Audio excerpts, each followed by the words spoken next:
My husband said, "My ex is joining us for Christmas dinner." Those were the exact words that fell out of his mouth that chilly December evening, and I swear the clock on the kitchen wall even stopped ticking to listen. He said it so casually too, like he was telling me he'd bought the wrong brand of butter or noticed it might snow. But inside me, something tightened, then twisted, then settled like a cold stone at the bottom of my stomach. It was supposed to be a simple night, a warm soup on the stove, the little ceramic angel I'd kept for years sitting on the windowsill, Christmas lights glowing in that soft, golden hue that always made the house feel gentle again. But he walked in, shook the snow off his coat, kissed my cheek, and dropped a sentence that would change everything that came after. "My ex is joining us for Christmas dinner." Just like that. Like a ribbon he tossed into the air without thinking how it might land. I remember staring at him, my husband of 32 years, wondering if I'd misheard or if he had finally lost all sense of emotional awareness. He opened the fridge, humming a tune, completely unaware that my heart had frozen in place. His ex. Her. The woman who used to take up far too much room in our early years. The one his family still talked about when they thought I wasn't listening. The one who left him shattered long before I came into his life, yet somehow still lived in a faint shadow between us during the hard seasons. I wiped my hands on my apron, trying to keep my voice steady. "What do you mean? She's joining us." He didn't even turn around as he answered. "Oh, she's in town. It's Christmas, Clara. She has no family here anymore. I thought it'd be kind to invite her. You know, holiday spirit." Holiday spirit? That was the excuse he picked? Holiday spirit? I felt something warm rise to my face. Not anger exactly, but a feeling that tugged at old insecurities and untouched corners of my heart. So I said the only thing I could say in that moment. "Why didn't you talk to me first?" He finally turned around, and for a moment, his expression softened, like he realized too late he should have. "Well, I didn't think it'd be a big deal. She and I are long over. You know that." Yes, I knew. But knowledge doesn't always erase the small human aches we carry. I turned back to the pot, stirring the soup slowly, breathing through the swirl of uneasy emotions. We'd had many Christmases, some simple, some messy, some healing, but never one where he invited the ghost of his past to sit at our table. He came closer then, placing a hand on my shoulder. "You're the most understanding person I know," he whispered. "I just thought you'd be okay with it." I didn't answer right away, not because I wasn't okay, but because I wasn't sure what okay even looked like in that moment. And that was when memories began weaving their way back, memories of the early days, when I felt like I was competing with someone who wasn't even there. A name said too fondly in stories, a picture tucked in a drawer he never opened, yet never removed. Once, even a call she made years after we were married, when she wanted to talk just for closure. And now, he had invited her into our Christmas, into the one holiday where I poured my whole heart into our family, where every decoration, every dish, every candle carried my fingerprints, our history. I wiped my eyes discreetly, not wanting him to see the small crack that had opened in me. But I forced a smile. "You should have talked to me first," I said quietly. "But it's done now, isn't it?" His face brightened, too quickly. "Yes, she'll be here at 6. I'm sure it'll be fine. She's changed, Clara. Life's been hard on her, I think. Inviting her felt right. Right for him, maybe. But I wondered if he had thought, even for a second, how it might feel for me."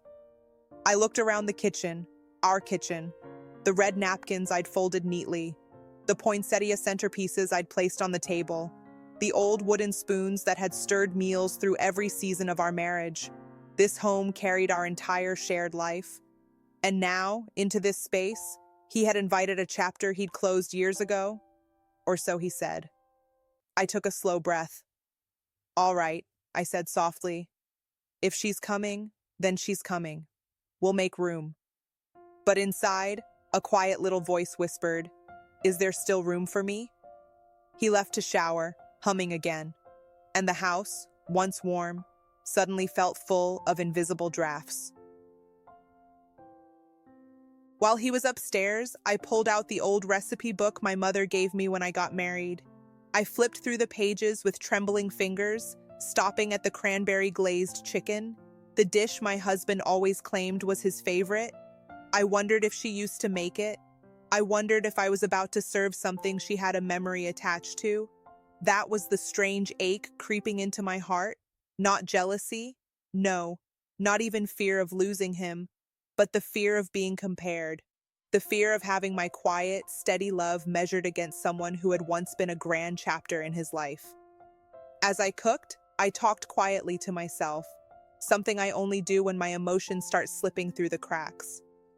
"It's just dinner, Clara," I murmured. "It's just one night, one seat at the table, one reminder that you are the woman who stayed." Still, something in me braced itself.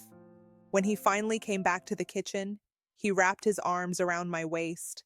"You're amazing," he whispered into my hair. "I knew you'd understand." Ah, if only understanding were this simple. I didn't pull away, but I didn't lean into him either. Something had shifted, not permanently, just enough to make me see things differently. As he set the silverware on the table, I watched him quietly. The way he smoothed the edges of the napkins, the way he placed the candles exactly where I always do, the way he tried to act like everything was normal.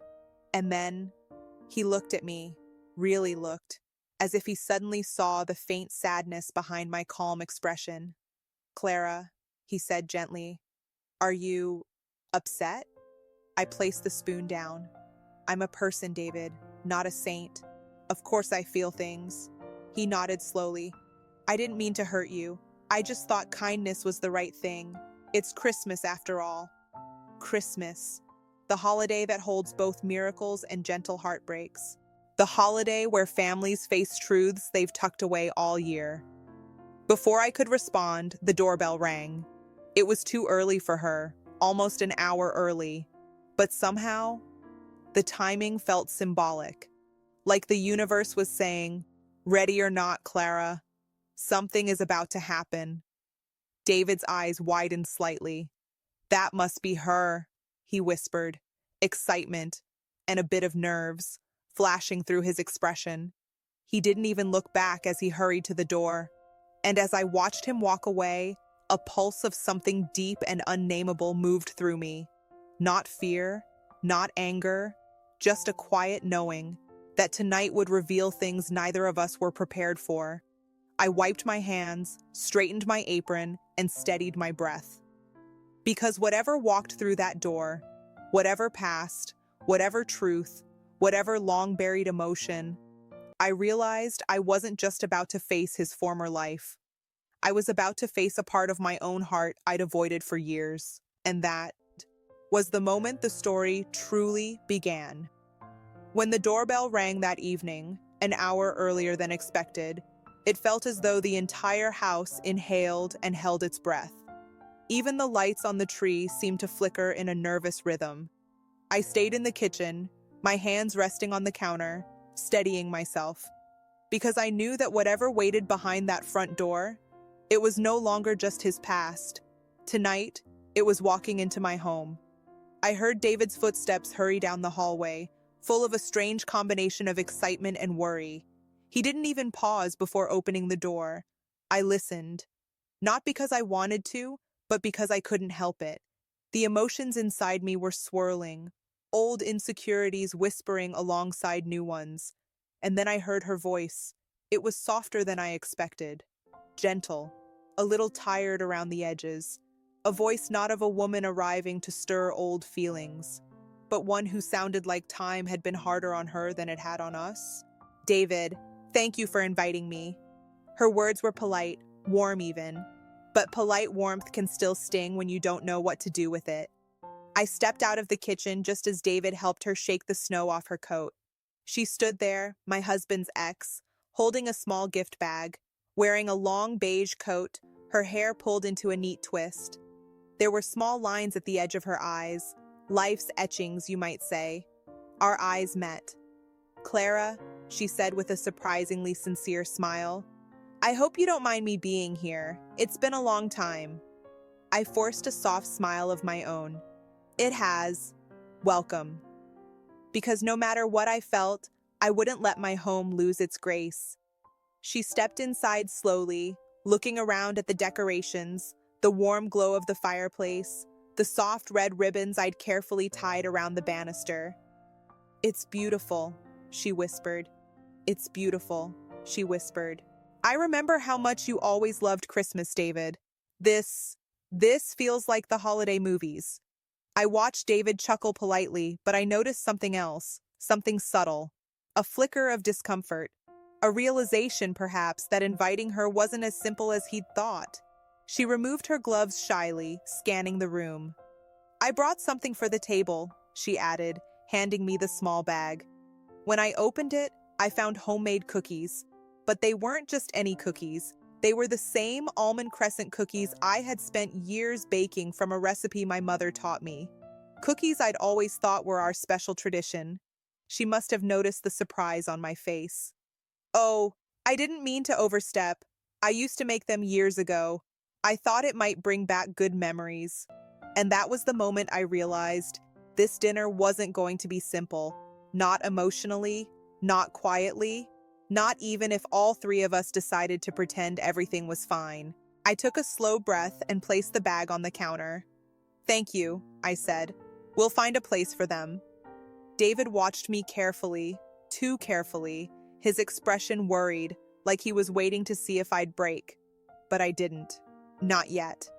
She removed her coat, revealing a simple emerald dress beneath it. The color suited her, I had to admit. And for a moment, a part of me wondered if she'd chosen it on purpose. Something festive, something pretty, something that could make an impression. Please, make yourself comfortable, I said, gesturing toward the living room. The fire's warm. She walked past me with a grateful nod. And then, as she settled onto the couch, David came close, his voice barely above a whisper. Thank you, he murmured. I know this isn't easy. I didn't look at him. Not because I was angry, but because I was tired. Tired of being the steady one. Tired of swallowing emotions to keep peace. Tired of pretending I wasn't afraid of being compared to a memory. I'll finish up in the kitchen, I told him softly. You entertain our guest. He hesitated. Clara. But I cut him off gently.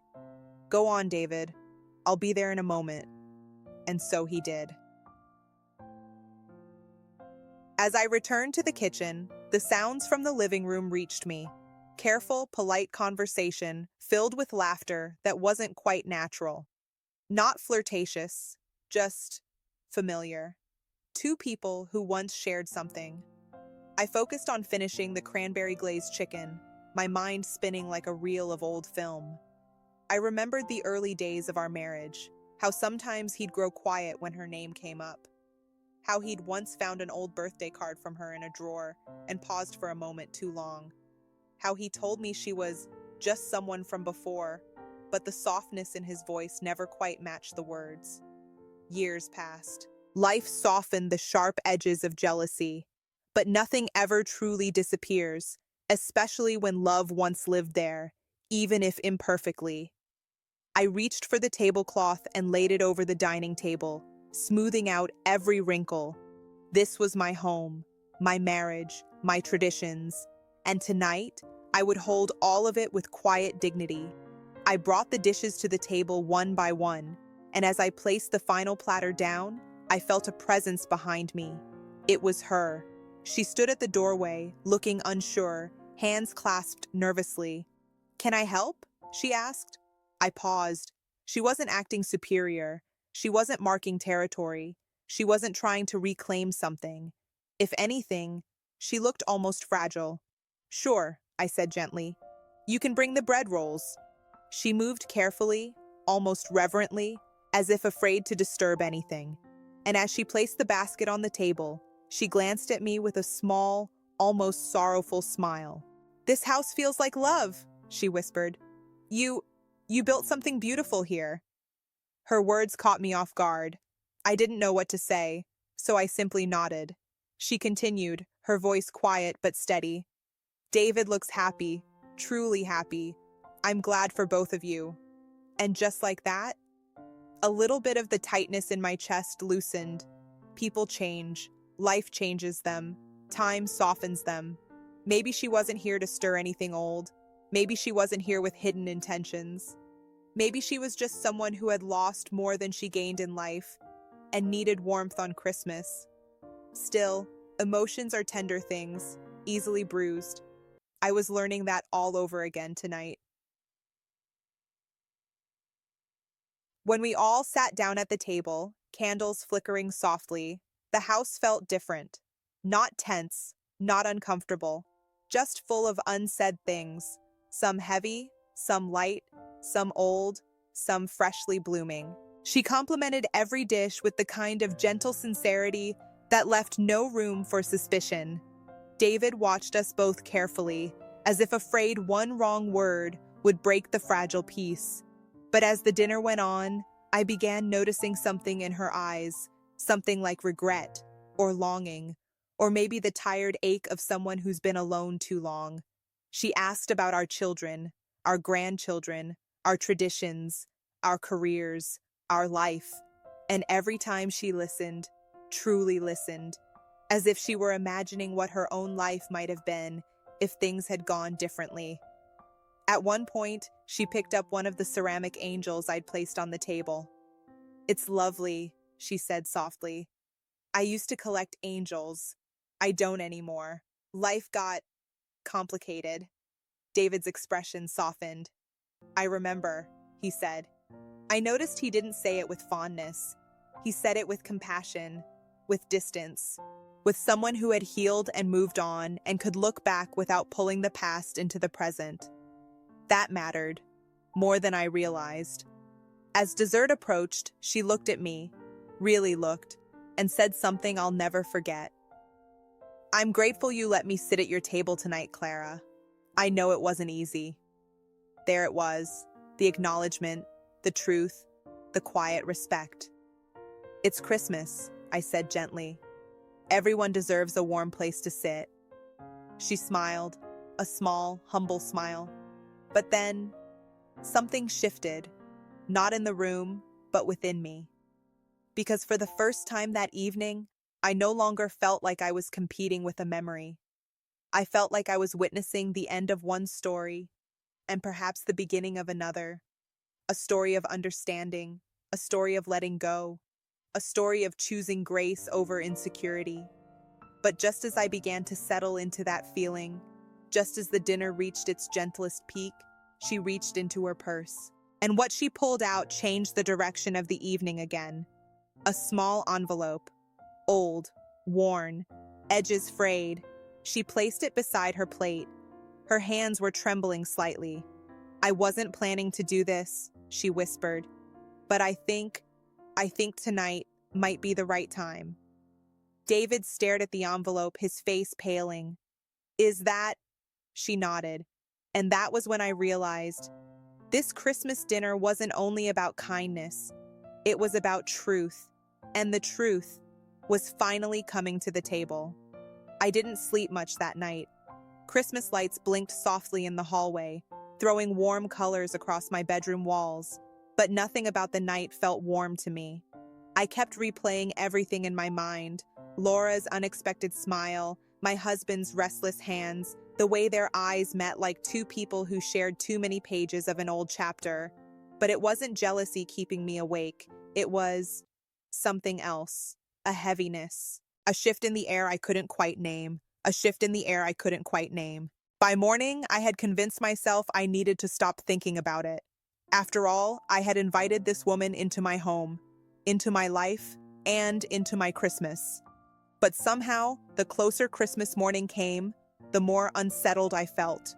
When I walked into the kitchen on Christmas morning, my husband was already there, coffee in hand, wearing the same old flannel robe he'd had since we married. But he wasn't alone. Laura was sitting at the counter, in my home, before I was even awake. I froze. "Oh, good morning," she said, smiling like she belonged there. Mark shot up from his chair. "Honey, I didn't want to wake you. Laura came early because she wanted to help us get everything ready. I stared at them, at the way her hand touched the counter, like she was familiar with the space. Too familiar. At the way he moved around her without hesitation. Something in my chest tightened. Still, I swallowed it down. I wasn't a child. I wasn't insecure. And I wasn't about to let anyone see me break. Well, I said softly, the more hands, the better. But my smile felt tight. Too tight. Laura followed me into the dining room as I began setting things up. She carried a small red box wrapped neatly with a gold ribbon. "For you," she said. I blinked. "For me?" "Yes, a small Christmas gift." I untied the ribbon carefully. It felt wrong to rush something when I didn't even understand it. But inside the box was something that made my fingers go cold. A silver charm bracelet. Not just any bracelet. The bracelet Mark had once tried to buy me years ago, but couldn't afford. I looked up slowly. "How did you know about this?" Laura bit her lip, suddenly shy. "Mark told me," she said, "a long time ago when we were together." My breath caught.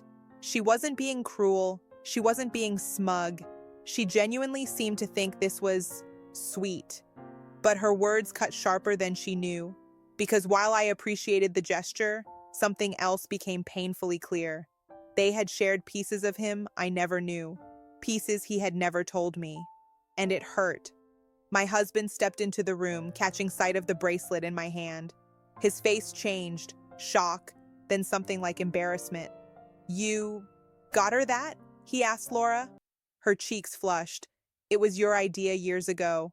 I just remembered." And in that moment, something shifted inside me. Not jealousy, not fear, but clarity. There were memories between them that I wasn't part of. Stories I never heard. Moments I could never claim. And seeing Mark's face, conflicted, surprised, maybe even a little nostalgic, made all of that sharper. I forced a soft, gentle smile. "It's beautiful. Thank you." But my heart felt heavy in a way I couldn't quite name. Later that evening, just before guests arrived, I stepped out of the dining room and heard voices in the hallway. Laura's voice. Mark's voice. I wasn't trying to listen, V, but the words floated toward me anyway. Low, intimate, tender in a way I hadn't heard from him in a long time. "I didn't think this would be so hard," Laura whispered. "I know," Mark said quietly. "But it's Christmas. It's just one day." One day. Why did that sound like a promise, or a reminder, or something else? I took a slow breath and stepped around the corner. They both jumped apart. "Oh, hey," Mark said too brightly. "We were just talking about—" I smiled gently, rescuing him from his own panic. "Dinner, I hope?" But my eyes held questions I wasn't ready to say out loud. Laura swallowed hard. Mark looked at the floor. Something had happened. Something neither wanted to voice. And suddenly, I knew this Christmas dinner would not be like any we'd had before. As I finished setting the table, my hands trembled slightly. Not with anger, not with fear, with realization. Something was being kept from me. Something that felt bigger than old memories or leftover feelings. Something that felt like a truth wrapped in red ribbon. Beautiful on the outside, dangerous within. And though I didn't know it yet, what was about to unfold at that Christmas dinner would change everything, in ways none of us saw coming. The house glowed with soft golden lights as evening settled in, but something in the air felt tight, stretched, ready to snap. The kind of tension people don't see until they walk right into it, like invisible thread pulled too thin. Family laughter floated from the living room. Soft Christmas music played in the background, and the turkey's aroma filled the house. Everything looked perfect. Everything sounded perfect. But inside my chest, something was trembling. Because I knew something was coming. I'd felt it all day. And now it was sitting just under the surface, like truth simmering beneath a pot's lid. Dinner began normally enough, except Laura didn't sit across the table or beside me like any guest would. She sat right next to Mark, so close their elbows touched when they moved. Conversation buzzed on either side of me, but I felt oddly far away, like I was watching a scene in someone else's home. I watched the way he turned toward her when she spoke. I watched the way she leaned in just slightly.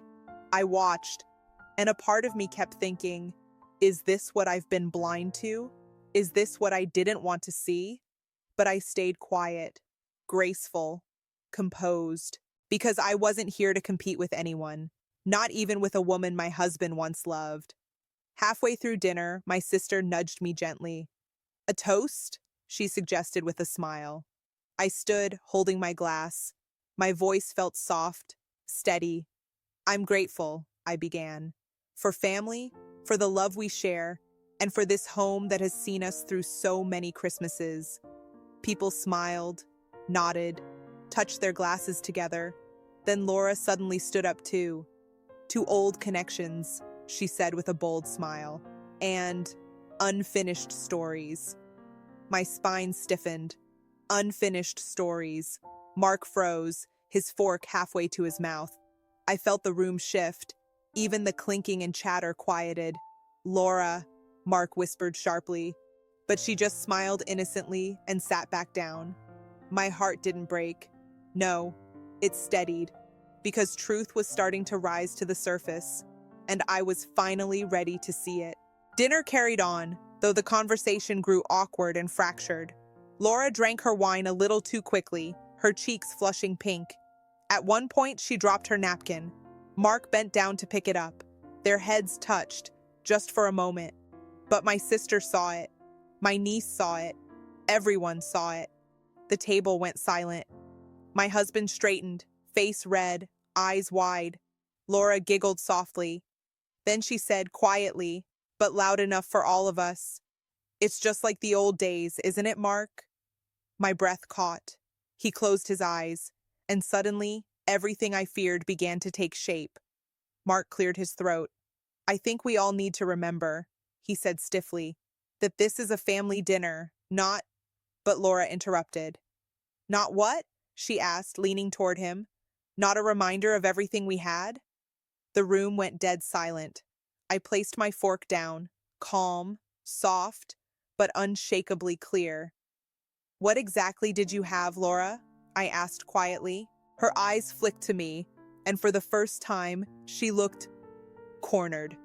Mark ran a hand through his hair. "She doesn't mean anything by—" But I lifted my hand. "No, let her answer." She stared at me, then at Mark, and finally, her shoulders slumped. "Fine," she whispered. Mark and I saw each other again. My stomach twisted, but I didn't react. I didn't gasp. I didn't cry. I simply breathed, gentle, steady, and waited. "When?" I asked softly. She hesitated. Mark's jaw tightened. "Before Thanksgiving," she whispered. "And once after." Once after. My fingers felt numb against the tablecloth. "I told him," she continued, her voice barely above a breath, "that I wasn't trying to take anything from you. I just wanted him to know how I felt." "What did you feel?" I asked. Silence. Then, that I never really let him go. A deep, aching quiet filled the room. My husband looked at me, guilt in his eyes, sorrow on his face, but the truth was already out. Unwrapped, exposed, sitting in the middle of the table like the Christmas centerpiece, Mark finally spoke, voice shaking. "Honey, I made a mistake. I met her for coffee because I thought it would bring closure, but she misread it. I should have told you. I should have been honest." I swallowed. "And bringing her here, to our Christmas table?" He winced. "I thought if you saw us all together, it would show her that our chapter was closed, that I chose you." I looked at him for a long moment. Really looked. At his trembling hands, his regret, his fear of losing me, and somehow, I didn't feel anger. I felt clarity. The whole table waited for me to explode, but instead, I stood slowly and placed my napkin down. "I'm not competing with anyone," I said softly. "Not tonight, not ever." Laura stared at me, eyes wide. Mark looked crushed. "I love you," I said gently to my husband, but I won't stand in the middle of any unfinished story. Not yours, not hers, not anyone's. I pushed my chair back. And if either of you has something more to say, you can say it now. The room held its breath. Because they knew I wasn't breaking, I was awakening, and whatever truth was left, I was ready to hear it. For a long moment, the dining room held its breath. The candles flickered. Plates sat untouched. Christmas carols drifted softly from the living room speakers, strangely gentle against the storm brewing inside the walls. Mark stared at me like he was afraid I might disappear. Laura stared like she'd said too much and couldn't pull the words back. But I remained still. Not cold, not angry, just steady. Because sometimes steadiness is the only strength left when the heart refuses to shatter. "Honey," Mark finally whispered, "I didn't cheat. I didn't go that far. I swear it." His voice trembled. "But I should have told you she reached out. I should have told you we met. I should have told you everything." He wiped his face with his hands like a man ashamed. "I thought I could handle it alone. I thought it was nothing." I listened carefully, not to judge, but to understand. Because 30 years of marriage teaches you something. People don't fall apart in one dramatic moment. They slip, they stumble, they break in small, quiet ways. Laura pushed her chair slightly back, not standing, just shifting, like a woman ready to surrender something she'd held too long. "I didn't come here to destroy your marriage," she whispered. "I came here because I needed closure. I wasn't expecting to feel everything all over again." She looked down at her hands. "I shouldn't have come tonight. I shouldn't have said the things I said." Her voice cracked. "And I'm sorry, truly." It was the first honest thing she said all evening. A truth that didn't sting. A truth that softened something inside me. But apology doesn't rewrite past chapters. It only marks the end of one. I looked at Mark, at the man who shared every Christmas with me, every birthday, every bill, every argument, every reconciliation. I remembered the years we were young and broke, the years we drank cheap coffee and shared dreams we didn't know how to reach. And I remembered the years we grew tired, grew quiet, grew separate without meaning to. Life doesn't stay in the bright places. Sometimes it drifts into the corners. But if there's one thing I've learned as Grandma Clara, it's this. You cannot walk forward if you keep dragging the past by the hand. So I breathed in deeply and spoke gently, the way I speak to children when the truth must be soft. "I'm not leaving this marriage," I said. "I'm not running or punishing or screaming, but I am drawing a line." Mark swallowed hard. "Anything from your past, anyone from your past that threatens our home, stays outside our door." He nodded, tears gathering. "And if your heart feels pulled in two directions," I continued, "then the direction you choose will decide our future." Silence. A sacred kind of silence. Because truth, when spoken calmly, has a way of filling a room like light. Laura stood slowly, gathering her coat. "I won't come again," she whispered. "And I won't contact you anymore, Mark." Her voice was small, a little broken. "Goodbye." She didn't wait for anyone to walk her out. Her footsteps faded down the hall, and the front door clicked shut like a soft punctuation mark. A chapter ending. Cleanly. Finally. The room exhaled the moment she left. My sister reached over and squeezed my hand. My niece brushed a tear from her cheek. Even the Christmas lights seemed to glow a little calmer. Mark came to my side. "Can we talk?" he asked quietly. "Not about her," I replied. "About us." He nodded. And so we moved to the living room, our living room, with its familiar sofa and worn blanket, and the little knitted angel I made years ago perched on the tree. Truth followed us, but it no longer felt heavy. It felt necessary. He sank beside me, shoulders slumped. "I never stopped loving you," he said. "Not once. I don't know why I didn't tell you about the coffee.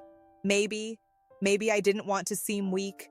Maybe I didn't want you to think I still carried old ghosts. I touched his hand. We all carry ghosts, I said softly. It's the living we must choose. He cried then, not loud tears, quiet ones that fall down a man's face when he finally feels safe enough to unravel. I'm choosing you, he whispered, if you'll still have me. I leaned back against the couch, looking at the Christmas tree lights reflecting off his damp eyelashes. I will, I said, but with honesty from now on. I promise, he whispered, and I believed him. Not because he said the right words, but because something in him had finally opened, a door he'd kept closed for too long, afraid of what I'd find behind it. And in choosing me, he closed another door, a door that belonged firmly in the past, a door we no longer needed to look back at. Later that night, when the house was quiet and everyone had gone home, Mark held me close and whispered, "You're stronger than I deserve." But I shook my head. "No," I said gently. "I'm simply a woman who knows her worth." And with that, I closed the last door inside me that still held fear. I chose peace over suspicion, love over doubt, myself over insecurity, because sometimes the strongest thing a woman can do is stay, with dignity, with clarity, with a heart that knows where home truly is. If you enjoyed this story and felt a little warmth in your heart tonight, I'd be grateful if you'd like this video, subscribe to our little storytelling corner, and share your thoughts below. Your presence here means more than you know.